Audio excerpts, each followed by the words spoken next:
Hello, and welcome to a look at appeal to rules in the context of ethics. Now, some people take the view that you must at least sometimes ignore the consequences of an action and simply assess the morality of the action itself. That something could be morally wrong, something you should not do, even if it might have good consequences. That in this case, the means are not justified by the end. And on this view, you shouldn't do these things even if they bring about good consequences. It's the view that there are some things we just don't do. Now, kind of the other side of that is that one could have the view that there are things that are acceptable or right, even if they actually have really harmful consequences, and that it would be acceptable to do these things, even though one could agree that, yes, these have terrible consequences, but they are yet still the right thing to do. And this is the classic battle that we'll see more of when we talk about moral theories, between deontology, the view that you should follow rules, and consequentialism, the view that it's the consequences that matter. And as I just kind of gave away, the basis of this method involves assessing actions, policies, etc., in terms of the nature of the thing itself, the action itself, the policy itself, as opposed to its effect. And as I gave away, the theoretical basis for this is known as deontology, at least a specific view called, shockingly enough, rule deontology. And rule deontology is the view that morality is based on determining and following the correct moral rules. Now, these theories can have a great deal of appeal. People do like deontology. A good example, theoretical one, is our good dead friend Immanuel Kant, with a categorical imperative. And you can often see many religions as rather deontological. So, for example, the 10 Commandments seem to be deontological, looked at ethically, rule deontological approach. Because it doesn't say, for example, thou shalt not covet thy neighbor unless they are, really hot, or thou shalt not commit murder unless, the person, is kind of a jerk and you could profit from it, or thou shalt not, commit adultery unless the person is super hot. And so it doesn't allow for typically these consequences. And again, this is subject to interpretation, but rule-based approaches to ethics would typically be classified under rule deontology. Now, while, again, these have a lot of appeal, they can be debated. Not everyone obviously agrees with Immanuel Kant's categorical imperative, and if you have a religious-based ethics, obviously people, even religious people, disagree greatly about those. Now, tying back to talking about different normative areas, it's important not to confuse moral rules with other types of rules, such as civil rules, criminal law, rules of games, etc. Now, there are theories that do involve the claim that morality is determined by the legal rules. We'll see this in the future. It's called legalism. There's also a theory I mentioned numerous times, called divine command theory, where what God says is right because he says so. And if God makes the rules, that could be seen as a form of, rule deontology. In this case, God decides the correct rules. So it's possible to, move between normative areas and see also the last method we'll look at, mixing norms. So what is the actual method here? So we'll call this method number 1, because there's a couple ways to do appeal to rules. So the first step, speaking very generally, is to argue that, we'll call it X, something either violates or does not violate a moral rule, and we'll call this rule R. The second step is to conclude appropriately that X is morally unacceptable because it breaks the correct rules, or acceptable because it doesn't break the correct rules. So this can be broken down into a very simple, in fact, oversimplified arguments, which we could call the rule breaker argument and the rule follower argument. So when doing like a rule breaker argument, the first premise would be that something violates the moral rule. And to be more logic-y about it, that X violates moral rule R. Then you conclude that X is morally unacceptable. And so the first thing to establish, and you typically do this in another argument, because otherwise why would someone necessarily accept this claim? You'd establish that something breaks a moral rule. And then you conclude that it's unacceptable because, the assumption of deontology. So the rule following argument would be to argue that X does not violate the moral rule, we'll call this R, and therefore it is morally acceptable because of this. So essentially it just sort of lays out in argument form that not breaking the rules makes it acceptable. And again, the challenge is, of course, to show that something doesn't violate the rules and that these rules are the correct rules. And once that is established, then you could conclude that it's morally okay.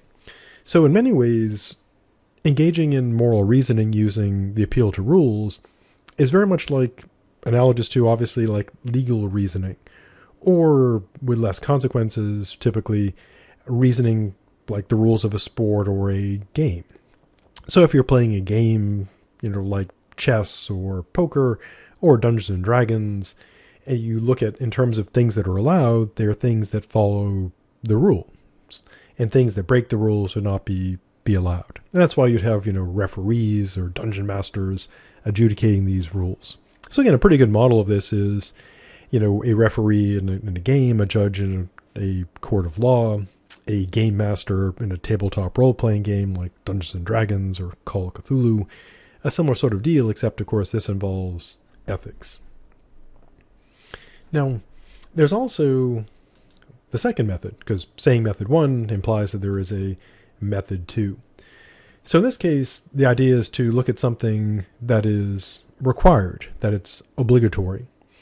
So method 2 would be the following steps. The first step would be to argue that something is required by a moral rule, and then conclude that since it's required by the rule, it's obligatory. And so put in oversimplified argument form, the first premise would be to show that whatever it is, we'll just call this X, is required by moral rule R, whatever that rule is, and then conclude from this that X is morally obligatory. More informally speaking, something's required by a rule, therefore it's morally required, morally obligatory. And that's the second method. And these would be cases where you have to do something because the rule says so. To use an analogy to a game, like in the game of Monopoly, when you land on jail, unless you get the get out of jail free card, you are obligated to go to jail. Or if it's like a better thing that you get something, like when you pass go, you get $200. Again, those aren't moral examples, but those would be like how rules would create obligations, things that must be done. So how could someone put together an ethical argument based on appeal to rules? Well, one common example is in the case of something like an incurable diseases. One can make like a consequentialist utilitarian argument that you can do like harsh things in the face of a disease, and many sort of like science fiction stories or horror stories like zombie apocalypse kind of explore the ethics of this. Like if, say, there's a zombie plague spreading, would it be acceptable to like kill lots of people to keep it from spreading? So here'd be an example of arguing deontologically in kind of extreme case to illustrate it. So a person could argue kind of like a supervillain that putting people to death who are infected with an incurable contagious disease would protect everyone else.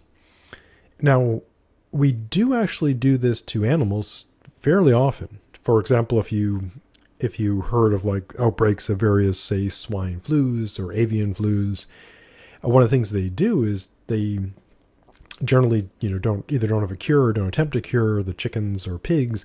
They just destroy them. So they're killing all these animals to protect the spread, prevent the spread of disease. And there are people who've suggested doing this to humans. Unfortunately, this is generally not implemented. Well, so if you want to counter that, you could make the argument that morality should be based on rules, and that even if, killing people with incurable contagious diseases would protect people, have good consequences, that doing so, killing innocent people, would violate the moral rules. And the thing to do would be to argue what rules morally require this. And that's always a challenge with appeal to rules. You've got to argue for your rule. And if you can have a rule, show there's a rule about killing innocent people, that it's just simply wrong, therefore we shouldn't kill people who are infected with diseases, even if it would protect other people. It would just be the wrong thing to do. Now, of course, you can come up with obviously less extreme cases. Now, when trying to make the rules, this typically obviously requires, giving the audience a reason, an argument to support the rule. That is to say, if you're saying the rule says this is bad, so it's bad, we shouldn't do this, or the rule says this is good, so we should do it, then the question the reader will have is, why should I accept that rule? Now, there's a variety of ways to do this. One is to argue in the context of a theory, just kind of assume deontology and see where it takes you, which can be legitimate unless, that does all the work in the paper. It's also possible to use, like I mentioned earlier, divine command theory, which can be seen as a form of deontology. You could find the moral rule in a particular religious text, argue for divine command theory, say this is the moral rule, and therefore, find whatever, say, like, for example, the Old Testament, forbids eating, or says eating shellfish, like lobster is unclean, and then you could use that rule plus divine command theory, and then you'd get, with appeal to rules, that eating lobster would be morally wrong. And the challenge is, again, to convince people logically and reasonably that the rule exists and that it's the correct rule, which is, of course, quite challenging in some cases. Now, when arguing about ethics rationally, you might find yourself in a situation where you have to argue against an appeal to rules. Also, the paper for this class requires that you argue for your position, then raise at least one significant, meaningful ethical objection against your view. So if you were using appeal to rules to argue for your position, then you would obviously need to respond back to that in the objection. There are various ways to do it. Like, you could use an appeal to rules and then not attack the appeal to rules. You give some other objection. You're not required to attack the method with the method, but it is an effective way to organize the argument and the paper. So here's how you can respond to an appeal to rules. So one obvious first option is to attack the rule in question, to argue that the rule is not a legitimate moral rule, or in kind of an unusual case, you could argue that there's like a rule that overrides the rule. Now, there are some forms of deontology that are absolute, that the rules have no exception. But you can have versions of deontology that would be similar to like rules of law or rules of a game, where you have a rule that gets overridden by a more important, rule that counters it, the exception or override. And so those would be a couple options. Again, one would be to go after the rule and argue that there is not such a rule. It's not a legitimate moral rule.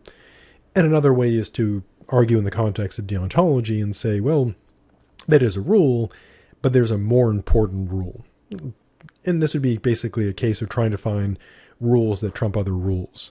So, for example, it could be a rule that one does not lie, but there could also be a more important rule that you do what it takes to protect innocent people from being murdered.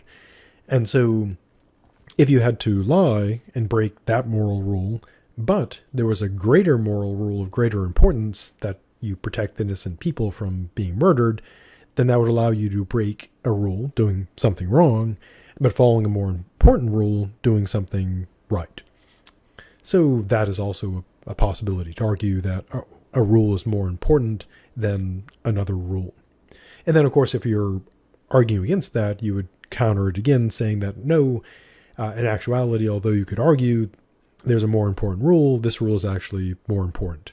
Or again, if you're objecting to your own argument and arguing that the rule you presented, some might say that it's illegitimate or problematic, you'd respond to that and say, here's why it actually is legitimate and not problematic.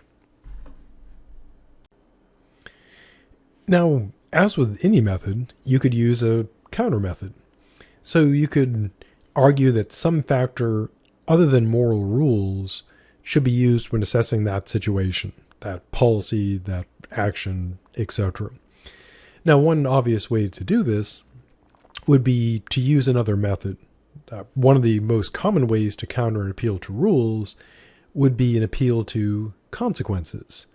So, for example, if somebody's arguing that lying breaks the moral rules and you should never lie, kind of the easy and obvious way to counter that is to an appeal to consequences. And the standard example people have been using since World War II is, well, if you say that lying is always wrong, what if a family is hiding, some people the Nazis are looking for, the Nazis show up and say, do you have these people we want to murder? Should that family say, well, yes, they're right over here, commence with murdering? And intuitively, to go with the appeal to intuition, we would tend to think that lying would be, maybe wrong in most cases, but in this case it would be right because you're saving people from being, murdered. And so we could use an appeal to consequences to counter an appeal to rules. Another approach would be to use appeal to rights, to say that although someone appeals to a particular moral rule, it could be countered by there being, the right, say to free expression or whatever right, overriding it. And so there's always a way to counter any of these methods. So that concludes the appeal to rules. The gist is essentially arguing that here is the correct moral rule and then applying it to the situation at hand, getting it to show that either the thing in question is wrong or acceptable or required, or at least, tolerable. So stay safe, and I'll see you in the future.